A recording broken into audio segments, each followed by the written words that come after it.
Assalamualaikum warahmatullahi wabarakatuh. Perkenalkan, kami dari kelompok 2 dari Prodi Perbankan Syariah 1I Fakultas Ekonomi dan Bisnis Islam dengan anggota 1. Umi Nur Hasanah dengan NIM 21523138, 2. Ahmad Al-Ayubi dengan NIM 21523130, 3. Zahra Fatin Hanifah dengan NIM 21523136, 4.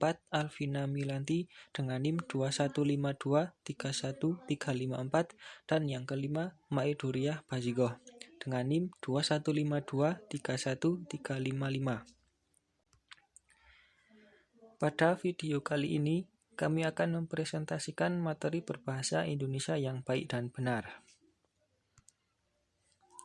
Berbahasa Indonesia yang baik dan benar. Mengapa harus baik dan mengapa harus benar? Yang pertama, berbahasa yang baik. Bahasa yang baik adalah bahasa yang sesuai dengan situasi. Sebagai alat komunikasi, bahasa harus dapat efektif menyampaikan maksud kepada lawan bicara. Karenanya, laras bahasa yang dipilih pun harus sesuai. Ada 5 laras bahasa yang dapat digunakan sesuai situasi, sebagai berikut. 1. Ragam beku atau frozen. Digunakan pada situasi hikmat dan sangat sedikit memungkinkan keleluasaan seperti pada kitab suci, putusan pengadilan, dan upacara pernikahan. Yang kedua, ragam resmi atau formal. Digunakan dalam komunikasi resmi seperti pada pidato, rapat resmi, dan jurnal ilmiah. Yang ketiga, ragam konsultatif. Digunakan dalam pembicaraan yang terpusat pada transaksi atau pertukaran informasi seperti dalam percakapan di sekolah dan di pasar. Yang keempat adalah ragam santai atau kasual. Digunakan dalam suasana tidak resmi dan dapat digunakan oleh orang yang belum tentu saling kenal dengan akrab. Yang kelima, ragam akrab atau intimate. Digunakan di antara orang yang memiliki hubungan yang sangat akrab dan intim. Berbahasa yang benar.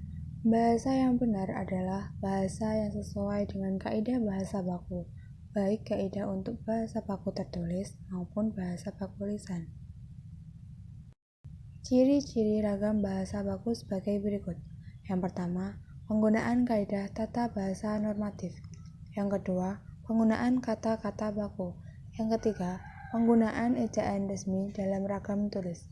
Ejaan yang kini berlaku dalam bahasa Indonesia adalah ejaan yang disempurnakan atau EYD. Bahasa baku harus mengikuti aturan ini. Yang keempat, penggunaan lafal baku dalam ragam lisan. Secara umum dapat dikatakan bahwa lafal baku adalah lafal yang bebas dari ciri-ciri lafal dialek setempat atau bahasa daerah. Yang kelima, penggunaan kalimat secara efektif. Bahasa lisan. 1. Disampaikan secara lisan. 2. Berhadapan dengan mitra tutur. 3. Langsung mendapat balikan dari mitra tutur. 4. Kesalahan ucapan dapat langsung diperbaiki. 5. Kebakuan lafal. Sampai hari ini belum ada kebakuan lafal dalam bahasa Indonesia. Definisi lafal baku dalam bahasa Indonesia dikonsepsi dengan bentuk negasi, yaitu tidak diwarnai oleh ciri bahasa daerahnya. Yang harus diperhatikan dalam bahasa lisan. 1. Situasi. Dalam situasi santai ataupun formal. 2. Mitra tutur. Laki-laki ataupun perempuan, anak-anak, dewasa, atau orang tua. Status dan jabatan. Kesantunan berbahasa. 1. Berikan keuntungan yang lebih besar kepada mitra tutur. Usahakan mitra tutur memiliki pilihan yang lebih banyak. 2. Gunakan bentuk perintah yang tidak langsung. Mitra tutur memiliki posisi untuk menolak atau menerima perintah. Contoh kesantunan berbahasa. 1. Saya mau bertemu dengan Bapak pukul 9 di kantor. 2. Dapatkah saya bertemu dengan Bapak pukul 9 di kantor? 3. kapankah saya dapat bertemu dengan Bapak? 4. Apabila berkenan, kapankah saya dapat bertemu dengan Bapak? Perbedaan dari bahasa Indonesia yang benar dengan bahasa gaul. Contoh bahasa Indonesia. Aku, saya, kamu, di masa depan, apakah benar? Tidak, tidak peduli. Contoh bahasa gaul. Gue, lo, kapan-kapan, emangnya benar? Gak, emangnya gue pikirin. Dari contoh di atas, perbedaan antara bahasa yang baku dan non-baku dapat terlihat dari pengucapan dan dari tata cara penulisannya. Bahasa Indonesia baik dan benar merupakan bahasa yang mudah dipahami. Bentuk bahasa baku yang sah agar secara luas masyarakat Indonesia berkomunikasi menggunakan bahasa nasional. Contoh pada Sumpah Pemuda alinea ketiga. Kami, putra dan putri Indonesia, menjunjung bahasa persatuan bahasa Indonesia. Demikianlah bunyi alinea ketiga Sumpah Pemuda yang telah dirumuskan oleh para pemuda yang kemudian menjadi pendiri bangsa dan negara Indonesia. Bunyi alinea ketiga dalam Ikrar Sumpah Pemuda itu jelas bahwa yang menjadi bahasa persatuan bangsa Indonesia adalah bahasa Indonesia. Kita sebagai bagian bangsa Indonesia sudah selayaknya menjunjung tinggi bahasa Indonesia dalam kehidupan sehari-hari. Contoh berbahasa Indonesia yang baik. Mereka yang hobi nyampah di sini beneran gak punya adab.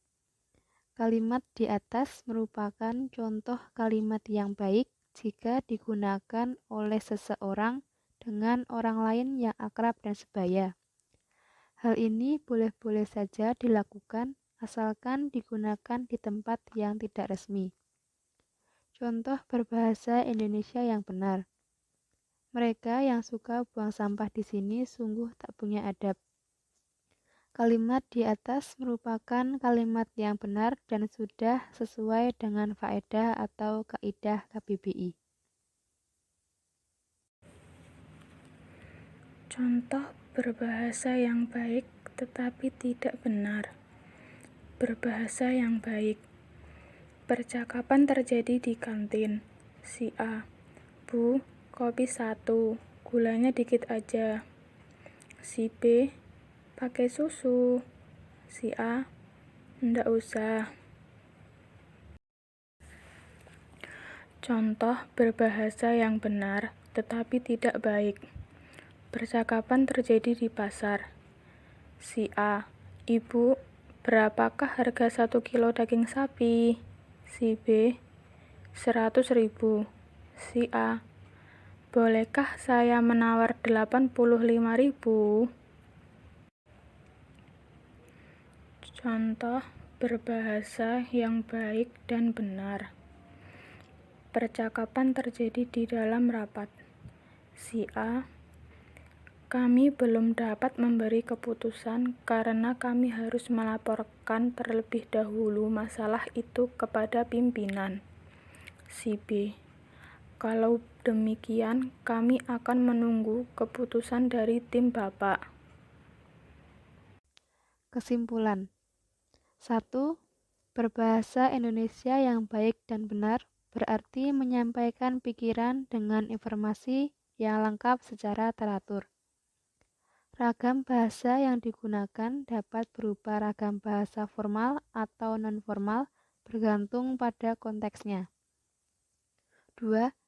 Bahasa yang baik merupakan bahasa yang tidak menggunakan bahasa baku atau bahasa yang tidak sesuai dengan KBBI dan hanya diperbolehkan berbicara dengan teman sebaya saja ataupun forum tidak resmi.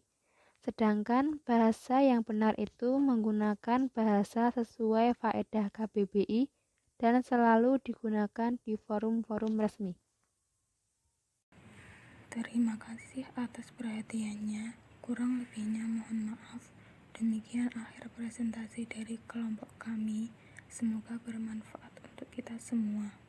Apabila di dalam penyampaian tadi mungkin ada kesalahan kata, kami mohon maaf sebesar-besarnya. Wabillahi taufiq wal hidayah. Wassalamualaikum warahmatullahi wabarakatuh.